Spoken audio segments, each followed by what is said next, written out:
जय माता दी। स्वागत है आप सभी का मेरे HS भारद्वाज यूट्यूब चैनल पर। मैं हरिओम शर्मा। आज आपको अष्टमी और नवमी के उपाय बताऊंगा।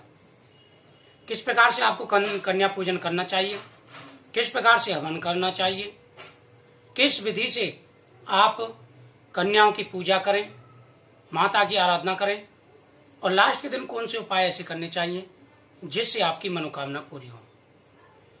संपूर्ण जानकारी के लिए वीडियो को लास्ट तक देखिए, चैनल को सब्सक्राइब करें। महाअष्टमी और महानवमी इन 2 दिनों में कंचकों का पूजन किया जाता है।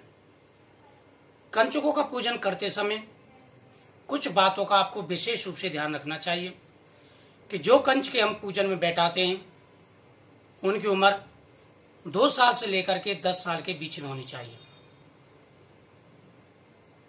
2 साल से लेकर के और 10 साल के बीच तक की जो कन्याएं होती हैं माता का रूप होती हैं और उनके पूजन से यश, विजय की प्राप्ति, सफलता, धन प्राप्ति, पुत्र प्राप्ति, हर प्रकार की मनोकामना पूरी होती है।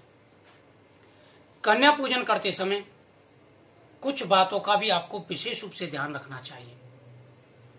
सबसे पहले जब आप अष्टमी की पूजा कर लें, आप अष्टमी पूजते हो तो सप्तमी को व्रत रखा जाता है। अगर आप नवमी पूजते हैं तो अष्टमी को व्रत रखा जाता है। सुबह घर को अच्छी तरह साफ करें। उसके बाद में आप माता के सामने ही हवन करें। हवन किसी ब्राह्मण को बुला करके कर सकते हैं या आप स्वयं भी हवन कर सकते हैं।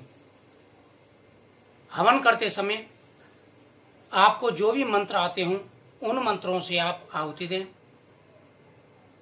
उसके बाद में लास्ट में 11 आहुति गायत्री मंत्र की दें।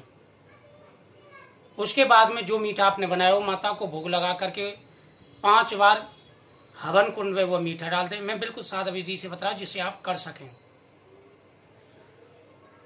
उसके बाद में आपको कंचकों को भोजन कराना है। 5 प्रकार की चीजें कंचकों को देना बहुत ही शुभ मानी जाती हैं। इसमें कंचकों को आप गिफ्ट दे सकते हैं, मीठा दे सकते हैं, उनको फल, वस्त्र, दक्षिणा और प्रसाद, जो प्रसाद आपने बनाया हो। सबसे पहले कंचकों के पैर धोएं। इस बात का विशेष ध्यान रखें। कंचकों के पहले पैर धोने हैं। उसके बाद में उनके मस्तक पर टीका लगाना है, हाथ में मूली बांधनी है और उनको आप भोजन कराएं। जब आप भोजन करा दें फिर उनको दक्षिणा दें और आशीर्वाद लें उनसे। जो प्रसाद आपने बनाया हो वह प्रसाद उनको खिलाएं। उसके बाद में फिर आपको उपाय करने हैं। जो उपाय मैं बता रहा हूं उसी विधि से आपको करने हैं। कंच के जब भोजन कर लें उसके बाद में आप कंचकों के हाथ से 9 कंच के आपको बैठाने। इस बात का ध्यान रखें कि कंच के जो कन्याओं की संख्या है वह 9 होनी चाहिए। नवरात्रे होते हैं और 1 लांगुरा आप बैठा सकते हैं जो हनुमान जी का रूप होते हैं, तो इसलिए 9 कंच के और 1 लांगुरा। और आगे भी संख्या बढ़ा सकते हैं लेकिन 9 से कम नहीं होनी चाहिए जो कन्याओं की संख्या होती है। पहली कन्या का जो रूप होता है वह प्रथम शैलपुत्री च, द्वितीय ब्रह्मचारिणी, तृतीय चंद्रघंटे थी। यानी जैसे 9 रूप होते हैं माता के, उसी प्रकार से 9 कन्याओं की हम पूजा करते हैं और फिर उनसे हम आशीर्वाद लेते हैं। उनके हाथ से आपको फल का आशीर्वाद लेना है। यानी अपने हाथ में झोली में फल और जो सामान आपने सामग्री माता पे अर्पण की हो, श्रृंगार की सुहाग की, उनमें से सिंदूर हुई, चूड़ी हुई, वह आप कंचों को हाथ से अपनी झोली में डलवा सकते हैं आशीर्वाद के रूप में। उसके बाद में एक नारियल जरूर तोड़ें। माता के सामने रखा हुआ नारियल तोड़ें और कंचकों को नारियल का प्रसाद जरूर बांटें।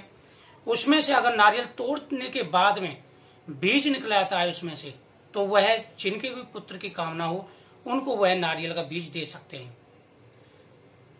जो खेतरी आपने बीजी है उसमें से थोड़ी सी खेतरी, कलश के अंदर डाला हुआ रुपया और सुपारी, अखंड ज्योत में पड़े हुए पैसे, उनमें से 2 सिक्के आप लाल कपड़े में बांध करके अपने गले में रखें।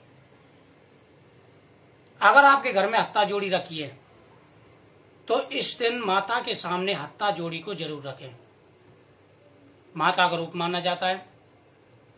इस दिन आप कुछ सामान भी ला सकते हैं, जैसे पीली कौड़ी है, हल्दी के साथ गांठे हैं, गोमती चक्र है, काली हल्दी है। ये 2-3 सामान ला करके आप माता के सामने रख दें। ओम दुम दुर्गाय नमः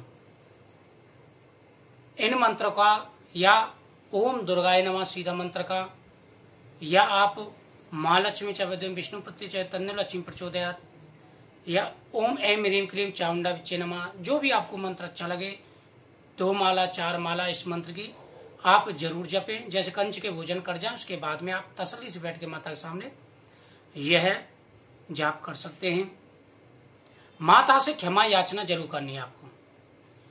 आपने 9 दिन अखंड ज्योत जलाई, 9 दिन माता की पूजा की, और उसके बाद में फिर आपको क्षमा याचना करनी है कि हे मातेश्वरी, इन 9 दिनों में अगर हमसे कोई गलती हुई हो, कोई भूल हुई हो, तो उसे जो है आप जो क्षमा करें। जिनको भी संतान प्राप्ति नहीं हो रही है तो वह जैसे कंच के बैठे हैं, उसके बाद में बाजार से जलेबी ला करके उनको खिलाएं प्रसाद के रूप में, और उनका आशीर्वाद लें। यह बहुत ही शुभ माना जाता है और इससे मनोकामना पूरी हो जाती है। खेतरी के अंदर अगर सफेद जौ निकल आता है तो वो बहुत ही माता का आशीर्वाद माना है, शुभ माना जाता है। 100 में से 1 आध की खेतरी में सफेद जौ निकलता है, हर एक की नहीं निकलता। अगर वो मिल जाता है आपको तो उसको आप जरूर रखें और वह शुभ माना जाता है। इस दिन माता के सामने आप 9 दीपक जरूर जलाएं। शाम के समय माता लक्ष्मी के सामने पीपल वृक्ष के नीचे 9 दीपक जरूर जलाएं। यह शुभ माना जाता है और इससे हमारी हर मनोकामना पूरी हो जाती है। तो इस प्रकार से आपको अष्टमी का और नवमी का पूजन करना है। जैसे ही कंच के भोजन करके जाती आप विदा करते हैं उनको, तो जिस आसन पर वो बैठे हों तुरंत ही उन आसनों को ना उठाएं, थोड़ी देर उनको बिछा रहने दें। इस चीज का आपको ध्यान रखना है। इन सारी बातों का आप ध्यान रखेंगे तो जल्दी ही आपकी मनोकामना पूरी होगी। हर प्रकार की मनोकामनाएं पूरी हो जाती हैं।